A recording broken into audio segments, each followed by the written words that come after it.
Good morning student, welcome to e class. बच्चों, पाठ 1 व्युपदेशेऽपि सिद्धिः स्यात्।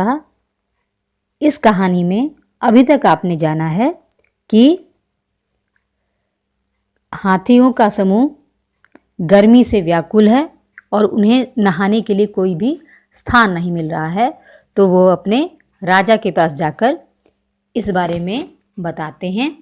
और उनका जो मुखिया होता है, राजा होता है हाथियों का, वह निकट ही एक निर्मल सरोवर को दिखाता है।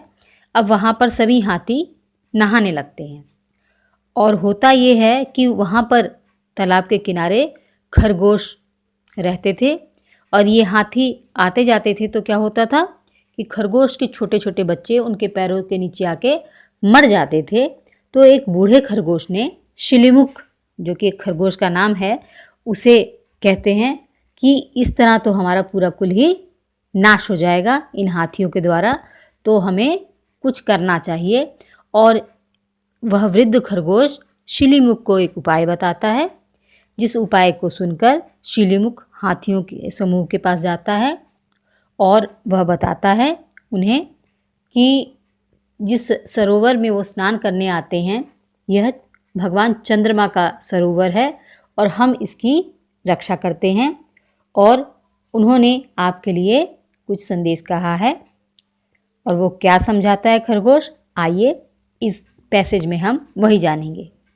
दूत उपवाचा, दूत ने कहा, यदि एहि तहि सरसी कोपात कंपमान भगवतम शशांक प्रणमय प्रसादे च गच्छ। तहीं तो सरसी चंद्रमा कोपात कंपमान बहुत अधिक क्रोध, भगवंत भगवान शशका खरगोश प्रणमय प्रणाम प्रसाद्य प्रसन्न करके च और गच्छ जाना। अब देखिए इसका अनुवाद। दूत बोला, यदि तुम भगवान चंद्र के क्रोध की गति से बचना चाहते हो तो खरगोशों को प्रणाम करके और प्रसन्न होकर चले जाओ। तथा रात्रो यूथेन स युथपति जले चंचलम चंद्रबिंबम दृष्ट्वा प्रणाम अकरोत्। तथा तब रात्रों, रात में, यूथेन हाथियों के राजा, सह साथ, युथपति, युथपति हाथियों का राजा, जले जल में, चंचल हिलने वाला चंचल स्वभाव, चंद्रबिंब चंद्रमा की छाया, दृष्टवा देखना, प्रणाम नमस्कार करना। अब देखिए अनुवाद। तब रात में वह कौन, हाथियों का राजा, अपने हाथियों के समूह के साथ जल में चंद्रमा के प्रतिबिंब को देखकर प्रणाम करता है।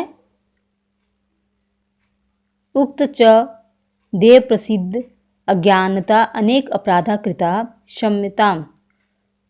और उक्त च, और उक्त यानी बोलना, देव भगवान, प्रसिद्ध प्रसन्न, अज्ञानता अज्ञानतावश, अनेन अनेक, अपराध कृत करना, क्षम्यता क्षमा करें।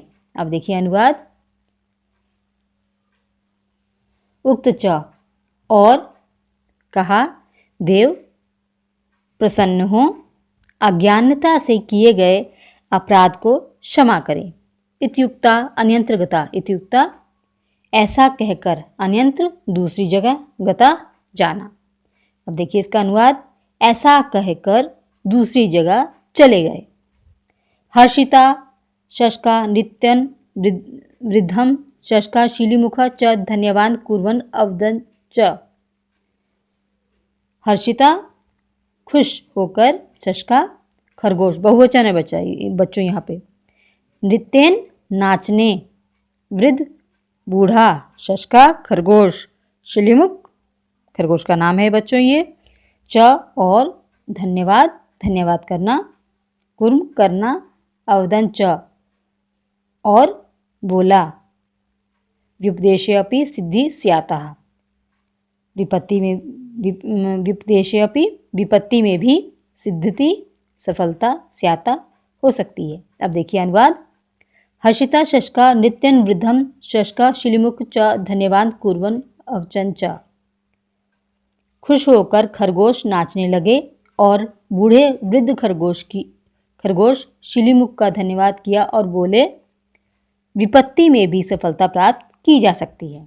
तो बच्चों, इस कहानी के आधार पर आप ये कह सकते हैं कि हमें किसी भी परिस्थिति में हिम्मत नहीं हारनी चाहिए, और अगर हम धैर्य को धारण करे रखेंगे तो कोई भी कार्य ऐसा नहीं है जो हम नहीं कर सकते। विपत्ति में भी सफलता हो सकती है। ठीक है बच्चों, उम्मीद करती हूँ आपको ये कहानी बहुत अच्छी लगी होगी। ठीक है, और इसे अच्छे से अनुवाद पढ़िएगा। धन्यवाद।